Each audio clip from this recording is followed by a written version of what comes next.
Benghazi hearings were covered by the network news. On cable, we can tell you that the live hearings were carried for 1 hour, 48 minutes on Fox News, 17 minutes on CNN, and 0 minutes, nothing, on MSNBC.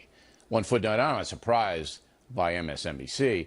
What does surprise me is that NBC doesn't just spin off that channel, make it a liberal concern, take it out of the news division, because it obviously doesn't cover the news. On the network news front, NBC, ABC, and CBS did not lead with Benghazi last night, as The Factor did. They led with the Cleveland abductions. As for time, Brian Williams gave Benghazi 3 minutes, Diane Sawyer 2 minutes 24 seconds, Scott Pelley 4 minutes 41 seconds. In the morning, the Today Show gave Benghazi 3 minutes 17 seconds, and remember, the Today Show's on for 4 hours. Good Morning America spent less than a minute on Benghazi. That's a 2-hour program. And the CBS Morning News spent 3 minutes 15 seconds on the story. Joining us now from Miami, the purveyor of BernardGoldberg.com, Mr. Goldberg. And you say? Before I comment on the media, that interview was disturbing with Mrs. Smith.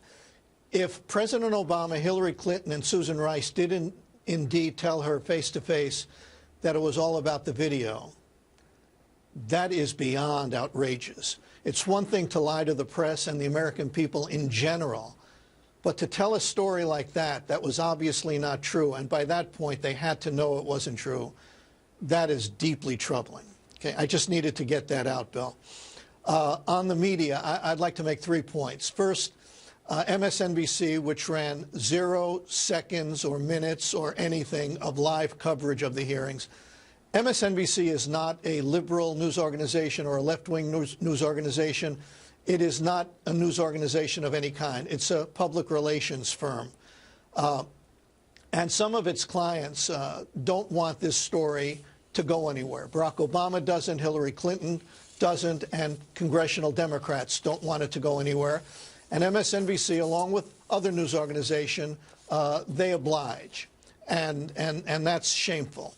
The second point I want to make is that there were 3 stories yesterday vying for media attention. Benghazi, the Cleveland kidnappings, and Jodi Arias.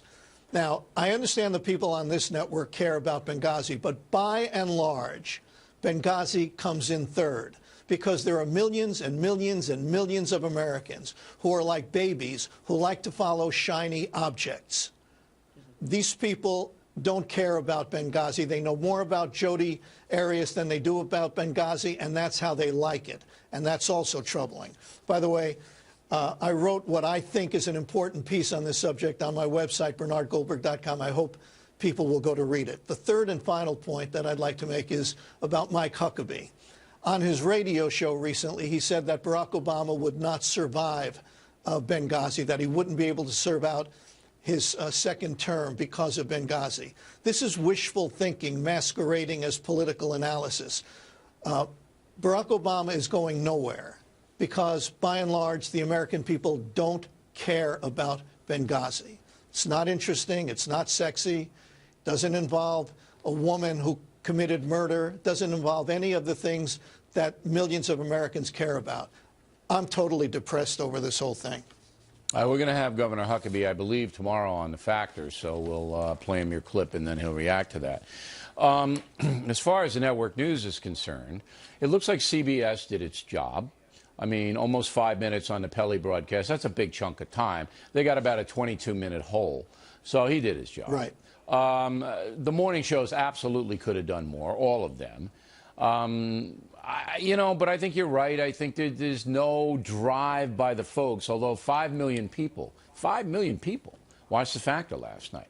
And we managed to cover it all, Bernie. We managed to get all of it in, you know. It wasn't that hard to do. We got it all in. Right. Let me say 2 things, unrelated, sort of. The first thing is that, you know, I don't think you and I, Bill, are web guys, you know. I mean, I get my news from television and newspapers. Absolutely. But a lot of Americans, especially younger Americans, they only know what's going on in the world to the extent that they know it all by going on the web. So at 10:30 this morning, I went to Google News. There were 31 stories on the homepage. 31. 0 on Benghazi. Yeah. Yahoo News, which is another major website, had a story from the AP. They linked to a story at the AP. And the Associated Press, where I had my first job. This is the gold standard of American journalism, or used to be. Yeah, it isn't anymore. The stories, not anymore. The stories they ran were about how the Republicans were out to get Hillary Clinton. If I ever wrote a story like that, they wouldn't have fired me. They would have killed me. Yeah, it's an analysis piece, not a hard news piece. Right. And the final point I want to make is that if the viewers out there understand just one thing, they'll understand everything they need to know. 8+ years ago, the so-called mainstream media decided that it was going to try to help Barack Obama win election.